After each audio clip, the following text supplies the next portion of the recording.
L'eventuale approvazione di un percorso regionale legato al suicidio medicalmente assistito potrebbe esporsi a rilievi di non conformità al quadro costituzionale.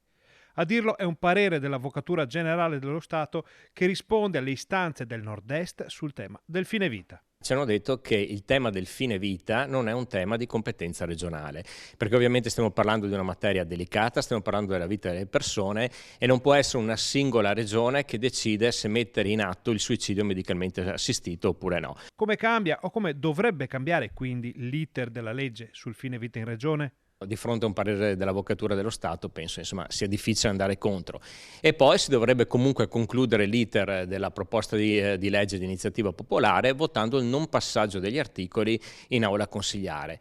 Ci sono delle pressioni, però se abbiamo rispetto degli enti dello Stato dobbiamo fermarci. Se vogliamo fare una forzatura la possiamo fare, però sappiamo già quale sarà l'esito di questa legge, quindi se verrà approvata in Consiglio regionale il giorno dopo sappiamo già che ci verrà anche impugnata. Nei giorni scorsi il tema è arrivato a Palazzo Ferrofini. Oggi, e l'abbiamo sentito proprio in questi giorni attraverso le audizioni che abbiamo fatto in Commissione Sanità da parte dei palliativisti, dei geriatri, di chi si occupa di terapia del dolore, ci sono i metodi per accompagnare le persone alla fine del proprio percorso terreno senza il suicidio medicalmente assistito. Però c'è qualcuno che forse per presa di posizione politica o per consenso elettorale sta spingendo fortemente su questa tematica.